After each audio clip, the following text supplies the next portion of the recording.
نيجي بقى لاخر حاجه هناخدها مع بعض النهارده، وهي الرياكشنز بتاعه الارايل هالايد. تمام. طيب قبل ما نتكلم في الرياكشنز اللي الارايل هالايد بيدخل فيها، خلونا نفتكر كده مع بعض النيوكليوفيليك سبستيتيوشن رياكشنز. وكنا قايلين قبل كده ان النيوكليوفيليك سبستيتيوشن رياكشن في منها تايب 1 وفي منها تايب 2. تمام. يبقى SN1 و SN2. جميل. تعالوا كده نفتكر مع بعض علشان هنحتاجهم دلوقتي. قالك ان ال SN2 نيوكليوفيليك سبستيتيوشن رياكشن دي بتكون اولا عباره عن خطوه واحده سنجل ستيب. تمام. بتعتمد اكتر على النيوكليوفيليك اتاك. يبقى هي ايه؟ بتعتمد على النيوكليوفيليك اتاك على طول، علشان كده بنقول عليها ان هي خطوه واحده. ليه؟ لان هو جاست انه بيحصل ترانزيشن ستيت، المركب كده بيحصل فيه ترانزيشن ستيت ويبتدي على طول النيوكليوفيليك اتاك يدخل. فترانزيشن ستيت دي مش بنسميها ستيب، لان هي في نفس الوقت بيحصل على طول النيوكليوفيليك اتاك بتاعتها. يبقى ال SN2 ده عباره عن ايه؟ عباره عن نيوكليوفيليك اتاك على طول بيحصل بسنجل ستيب. تمام. وبنلاقي فيه انه البرايمري هالو الكانز هي اللي بتدخل في التفاعل او بتتفاعل اكتر بال SN2 اكتر من السكندري اكتر من التيرشري. عكس مين الكلام ده؟ كل ده عكس ال SN1. ليه؟ لان احنا قلنا مع بعض قبل كده ان ال SN1 نيوكليوفيليك سبستيتيوشن رياكشن 1 ده بيمشي على 2 ستيبس. ليه يا دكتور 2 ستيبس؟ قال لك اصله اول ستيب بيكون لي حاجه اسمها كاربوكاتاين. ايه بقى الكاربوكاتاين ده؟ لو نفتكر مع بعض، الكاربوكاتاين هو انه بيحصل ايونايزيشن للكومباوند بتاعي، تبتدي التشارج بتاعتي تتنقل ما بين الكومباوند لحد ما تشوف اكتر مكان مور ستيبل، ويبتدي بعد كده يحصل بقيه التفاعل. بعد كده يبتدي بقى النيوكليوفايل يدخل. تمام. يبقى تاني انا عندي ال SN1 ده بيبقى undergoes 2 steps. الميكانيزم بتاعته بتبقى 2 steps. ليه 2 steps؟ قال لك اصل هو بيعمل حاجه اسمها كاربوكاتاين فورميشن. يعني ايه يا دكتور كاربوكاتاين؟ يعني بيحصل ايونايزيشن للكومباوند، الكومباوند بتاعي بيتأين، والايون دي بتبتدي تلف جوه الكومباوند لحد ما تدور على اكتر مكان يكون فيه مور ستيبل، بحيث انه لما النيوكليوفايل يخش يكون المركب بتاعي مور ستيبل. طيب ولو نفتكر مع بعض برضو، احنا قلنا ان الاستابيليتي بتمشي ازاي؟ قلنا التيرشري بيكون مور ستيبل عن السكندري، مور ستيبل عن البرايمري. برافو. فبالتالي بديهيا كده هيبقى اكتر حد بيخش تفاعلات SN1 هيكون ايه؟ برافو عليكم، هيكون التيرشري هالو الكانز. تمام. التيبل بتاعنا ده بقى اللي لمم لك الدنيا كلها. يبقى تاني ال SN1 ده عبارة عن يوني موليكولار نيوكليوفايل سبستيتيوشن. ال SN2 باي موليكولار. تمام. طيب هل معناه انه باي موليكولار هيبقى 2 ستيبس؟ لا، هيبقى العكس. يبقى باي موليكولار اللي هو ال SN2 1 ستيب. ليه؟ علشان مفيش انترميديت بيتكون، دي بتبقى ترانزيشن ستيت وبيحصل على طول نيوكليوفايل اتاك. تمام. وطالما بيحصل على طول النيوكليوفايل اتاك يبقى اكتر حد هيخش التفاعل هو البرايمري مور ذان سكندري مور ذان تيرشري. تمام.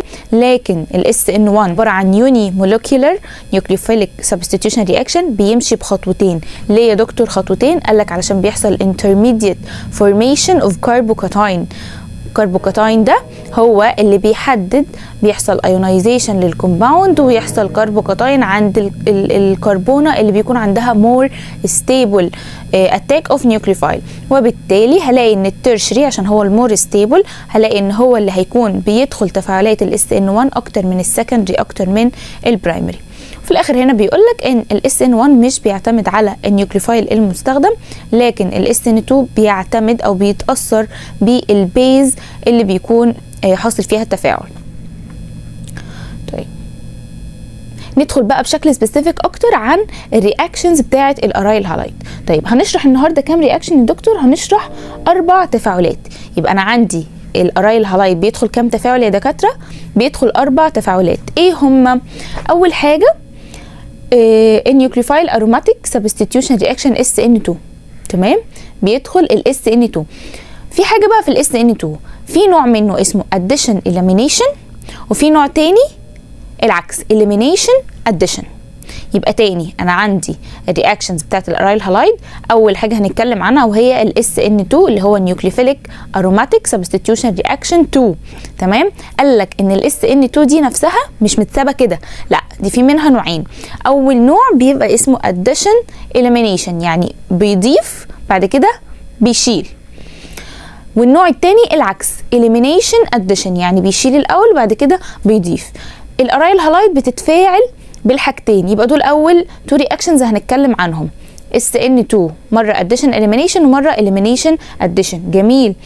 تالت نوع او تالت رياكشن بيخشوا هو التفاعل مع الميتالز.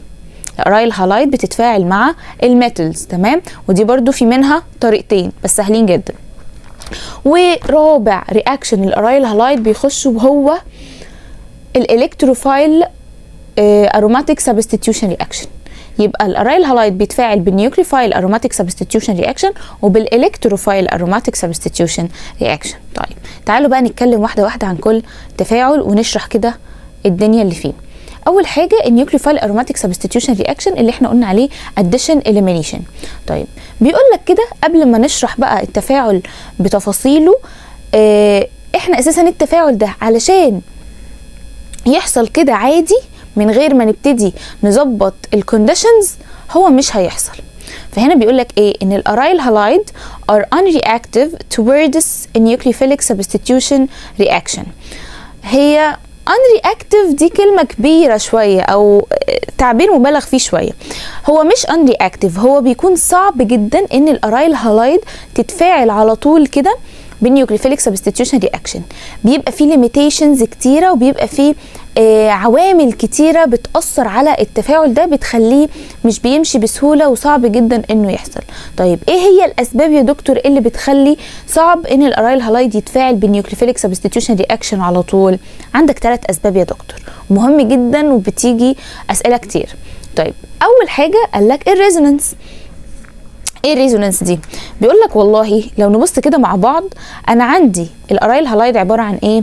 عباره عن حلقه بنزين اروماتيك كومباوند ماسك فيها الهالوجين بتاعي او الهالايد بتاعي. جميل جدا. طيب بيقول لك لو نفتكر مع بعض ريزونانس يعني ايه؟ يعني دبل سنجل دبل سنجل دبل سنجل. جميل. عندي بقى الهالوجين ده لما بيكون محطوط على حلقه البنزين بيحصل استقرار كبير جدا في الكومباوند بتاعي. تمام. وده بسبب ان الريزونانس حاصل. فالريزونانس دي بتخلي الرابطه بتاعه الكلور بيحصل بقى ايه؟ ريزونانس، والدبل اللي هنا بتتحرك بتطلع فوق. تمام. وتخلي ان الرابطه بتاعه الكلور اللي ماسكه في حلقه البنزين بتكون اقصر وبتكون اقوى. يبقى لما بيحصل ريزونانس الدبل بوند اللي جوه حلقه البنزين بتطلع تمسك في الهالايد بتاعي وتخلي الرابطه دي اقصر واقوى، وبالتالي هو المركب واصل لحاله كبيره جدا من الاستقرار، مستريح، ما عندوش مشاكل، فمش عايز يدخل اي تفاعل. انت ليه دلوقتي هتيجي تضايقني وتقول لي لا شيل الهالوجين ده ودخل النيوكليوفايل بتاعه؟ انا مش عايز اعمل كده، انا مرتاح والهالوجين اللي معايا ده مريحني ومستقر معايا. فده بيبقى اول سبب، انه الريزونانس اللي بتحصل ما بين الكربون وما بين الهالوجين اللي موجوده، تمام، ده بيخلي ان الكومباوند اصلا ستيبل، وان الرابطه اللي ما بين الهالوجين والاروماتيك كومباوند قصيره وقويه، فبتبقى صعب ان هي تتكسر، وبيبقى صعب انه الكومباوند بتاعي يدخل في تفاعل ويتبدل الهالوجين بالنيوكليوفايل. تمام. يبقى ده كده اول سبب. طيب تاني سبب بقى بيقول لك ايه؟ بيقول لك لو انا حبيت افاعل الارايل كومباوند ده، الارايل هالايد ده، بالاس ان 1 رياكشن، فبالتالي انا لازم ادخله على خطوه الكربوكاتاين فورميشن. برافو عليكم. لقينا مشكله هنا كمان. ليه يا دكتور؟ قال لك والله الارايل كاتاين ده بيكون عنده انرجي كبيره جدا. الانرجي دي بتخليه مش راضي يتأين، مش راضي يحصل له الايونايزيشن اللي قلنا عليه ويكون لي الكربوكاتاين. تمام. فبالتالي بيكون صعب ان انا ادخل برضو الارايل هالايد في الاس ان 1 رياكشنز. تمام. تمام. تالت سبب بقى وهي ان الاس ان 2 reactions can't be achieved because nucleophile attack. هنا بيقول لك ايه؟ في ال SN2 reactions احنا اتفقنا ان هي بتكون nucleophile attack mechanism of action، هي بتبقى single step بيحصل على طول attack للنيوكليوفايل على طول. طيب فبيقول لك ايه، النيوكليوفايل ده لما بيجي يدخل على حلقة البنزين او لما بيجي يدخل على الهالوجين علشان يشيله ويدخل هو مكانه، تمام، فبيقول لك انه بيحصل له بلوكج من الاروماتيك رينج اللي موجود. الاروماتيك رينج زي ما بتكون محوطه في الشكل الفراغ، بتكون الاروماتيك رينج محوطه على الهالايد اللي معاها، فيجي النيوكليوفايل يحاول يدخل علشان يشيل الهالوجين ويدخل مكانه ما يعرفش يدخل. تمام، يبقى دي الثلاث اسباب اللي بتخلي الارايل هالايدز unreactive او less reactive للنيوكليوفيليك سبستيتيوشن رياكشنز. طيب هل ده معناه ان انا خلاص كده مش هعرف افاعل الارايل هالايد بتاعي بالسبستيتيوشن نيوكليوفيليك رياكشن بالنيوكليوفيليك سبستيتيوشن رياكشن؟ قال لك لا طبعا. هنعمل ايه؟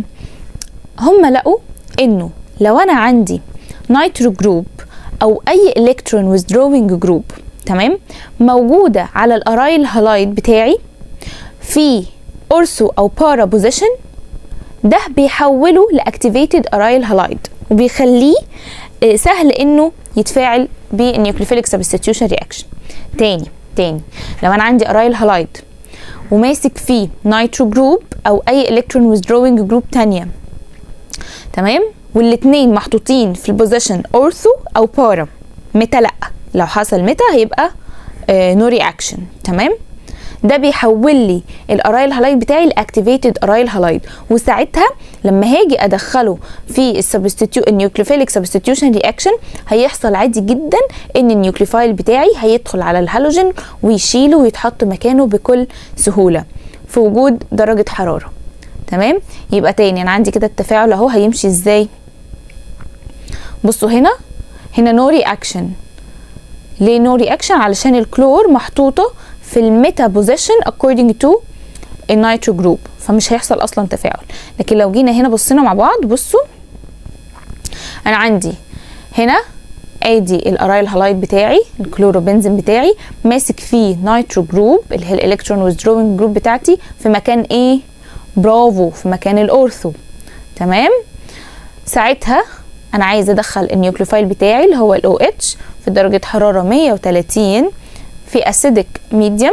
تمام، نركز، هلاقي انه حصل عادي SN2 رياكشن عادي جدا.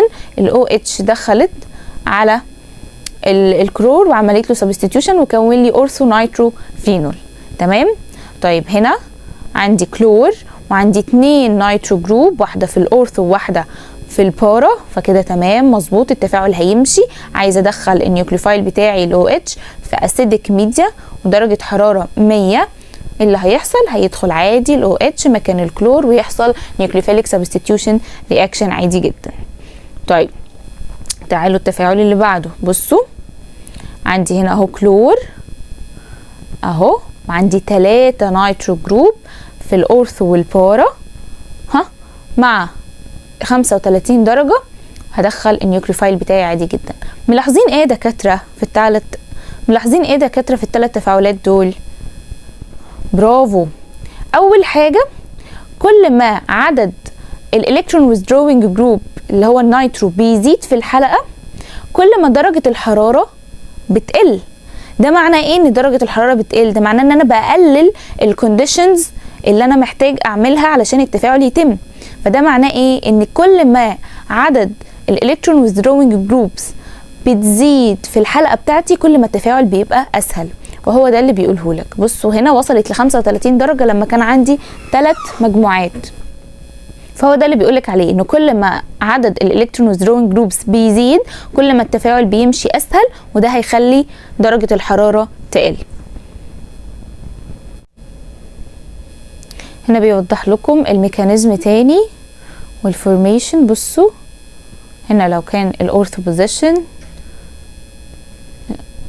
وهنا في حالة البارا، تمام، وبيقولك هنا علشان الميتا بيحصل ايه؟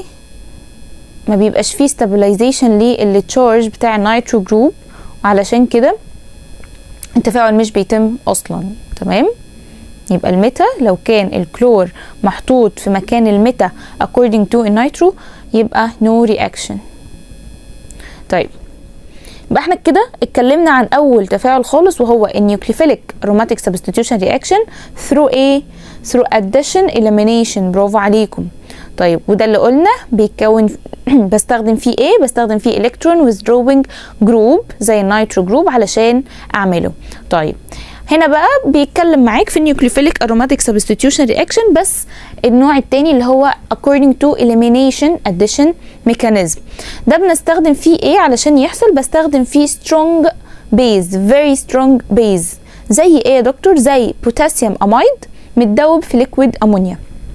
طيب هيكون لي ايه؟ قال لك هيكون لي الكورسبوندينج امايد. يبقى احنا هنعمل سبستيتيوشن، هنعمل استبدال الهالوجين ونحط بداله امايد. يبقى تاني انا بستخدم اهو الارايل هالايد بتاعي هفعله مع بوتاسيوم امايد في وجود ليكويد امونيا. تمام، هيطلع لي هنا الانيلين اهو. هنا بيقول لك ان الرياكشن بروسيد انه يكون بنزين انترميديت. تمام، يعني ايه؟ تعالوا نشوف مع بعض. بيقول لك والله البنزين انترميديت تمام ده بيكون ليه 2 رياكتيف سايتس.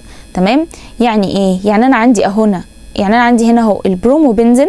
تمام، علشان يتحول ليه بنزين ببتدي احط عليه ال NH2 قلنا والسترونج السترونج بيز زي ما قلنا البوتاسيوم امايد في وجود الليكويد امونيا. تمام، فبيتكون لي هنا يا اما الامايد هيخش هنا يا اما هيخش هنا، يا اما هيخش في الاورثو يا اما هيخش في الميتا.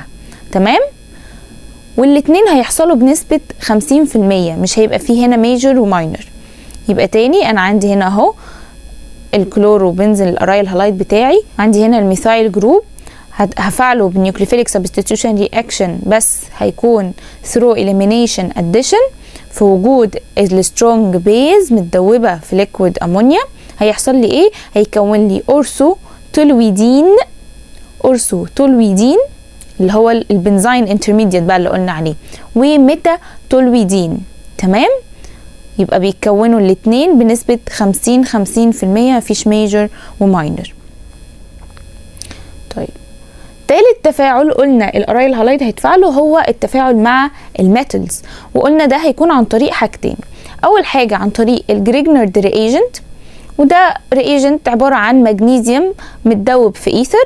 تمام، احنا هيحصل ايه هنا بقى؟ مش هيحصل سبستيتيوشن، هنا المغنيسيوم هيمسك فيه الهالوجين بتاعي وهم موجودين عادي على الاروماتيك كومباوند، محدش هيطلع من التفاعل بتاعي. تمام، يبقى تاني انا عندي الجريجنرد رياجنت ده عبارة عن تفاعل عبارة عن رياجنت بيعمل ايه؟ بيساعد ان الارايل هالايد تتفاعل مع الميتال. تمام، طيب بيقول لك ان الاوردر اوف رياكتيفيتي بقى اللي هيكون احسن في التفاعل من التاني لما اكون مستخدمه ايودين هيكون احسن من البرومين، يكون احسن من الكلور، احسن من الفلور. تمام، يبقى انا كل ما استخدم ايود هيكون التفاعل اسرع واسهل هو والبروم عن الكلور والفلور. طيب ده في حاله ايه؟ ده في حاله الجريجنرد رياجنت. لا يا دكتور، ده قال لك ان في طريقه كمان اسمها ارايل ليثيوم كومباوند. يعني ايه؟ يعني انا بفاعل الارايل هالايد بتاعي مع الليثيوم. تمام، الليثيوم هنا بيستخدم 2 مولكيول من الليثيوم، واحد بيعمل سبستيتيوشن للكلور ده بيتفاعل معاه وينزله من الحلقه، والتاني بيدخل مكانه على الاروماتيك كومباوند. يبقى الليثيوم بقى مش بس هيتفاعل مع الهالوجين بتاعه ويقعد مكانه، لا ده هيتفاعل معاه وينزله بره خالص، وواحد تاني يدخل على الحلقه يتفاعل معاه لوحده. اخر تفاعل الارايل هالايدز بتتفاعلها وهي الالكتروفيليك اروماتيك سبستيتيوشن رياكشنز. طيب قال لك عندي الهالوجينيشن والنيتريشن والسلفونيشن، واحده واحده كده مع بعض. الالكتروفيليك اروماتيك سبستيتيوشن رياكشن هي بتعتمد على ايه؟ بتعتمد ان انا بدخل على حسب بقى الكونديشن اللي انا ماشي بيها. والله يا حضرتك عايز تدخل نيترونيوم اين، اعمل نيتريشن وحط لي الكونديشنز بتاعتي كونك نيتريك اسيد مع كونك سلفوريك اسيد، وانا هدخل لك النيترو جروب زي الفل. بس هدخلهم فين؟ في الاورثو والبارا. بصوا يا دكاتره، اي الكتروفيليك اروماتيك سبستيتيوشن رياكشن بيدخل في الاورثو والبارا. تمام؟ دايما البارا بتكون الميجور والاورثو بتكون الماينور. تمام؟ يبقى قاعده كده هنحفظها في التفاعلات دي كلها عشان ما نتلخبطش. انا هعمل الكتروفيليك، هشوف الالكتروفايل اللي انا عايزه ادخله ايه، هدخله يا اما في البارا بوزيشن يا اما في الاورثو بوزيشن، ودايما هكتب على البارا ميجور وعلى الاورثو ماينور. اهم حاجه ان انا اركز في اسم التفاعل، في الالكتروفايل اللي هيدخل، وفي الكونديشنز اللي على السهم، عشان هو ده اللي هيخلي التفاعل يتم. تمام؟ طيب اول حاجه لو انا عايزه ادخل هالوجين تاني مع الهالوجين اللي موجود، خلاص يبقى اسم التفاعل هالوجينيشن الكتروفيليك سبستيتيوشن رياكشن. حلو. ايه الرياجنت او ايه الكونديشنز؟ الCl2 طبعا اللي انت عايز تدخلها مع انهيدرس FeCl3. هيدخل ذره في الميجور هتدخل ذره في البارا اللي هي الميجور، وهتدخل كلور تاني في الاورثو اللي هو الماينور. تمام؟ لا ده انا عايز ادخل نيترو جروب. جميل. يبقى هنعمل حاجه اسمها نيتريشن الكتروفيليك سبستيتيوشن رياكشن.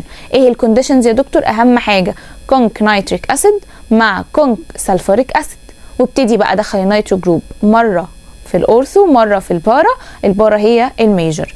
طيب عايز ادخل سلفونيوم اين، يبقى هنعمل حاجه اسمها سلفونيشن. هنا بقى مش هستخدم غير الكونك سلفوريك اسيد، هو الرياجنت بتاعي اللي هيسهل لي التفاعل.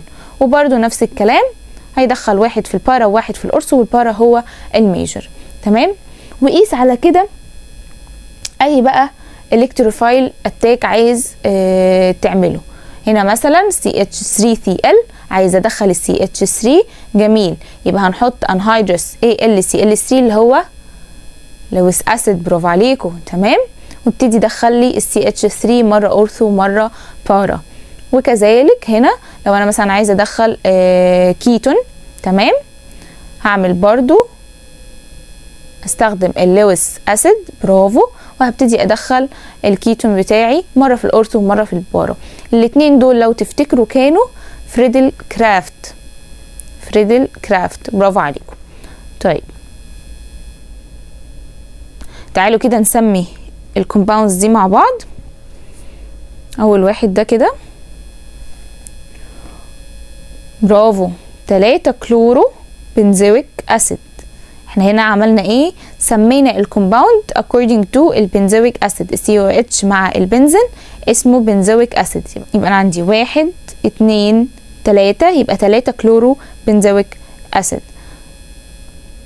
تعالوا هنا على اللي بعده. برافو، عندي 1 2، يبقى 2 ايودو انيلين.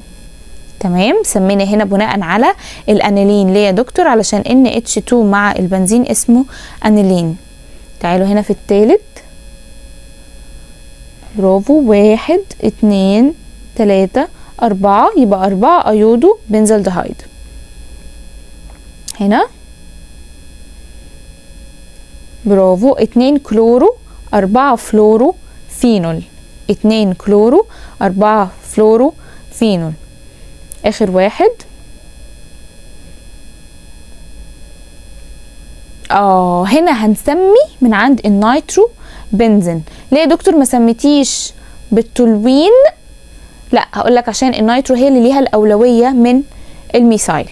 تمام؟ يبقى المركب بتاعي ده هيبقى اسمه ايه؟ هنرقم اصلا من عند النيترو. يبقى انا عندي 1 2 3 4، يبقى 2 برومو 4 ميثايل 1 نيترو بنزين. تاني، انا هنا سميت من عند النيترو، ما سميتش من عند الميثايل علشان النيترو هي اللي ليها الاولويه. نفتكر مع بعض في اورجانيك 1. يبقى هرقم من عندها، يبقى 1 2 3 4، 2 برومو 4 ميثايل 1 نيترو بنزين. برافو عليكم. دي الاجابات اهي. وبس دي بعض الاسئله تتدربوا عليها علشان تمشوا ايديكم اكتر في التفاعلات.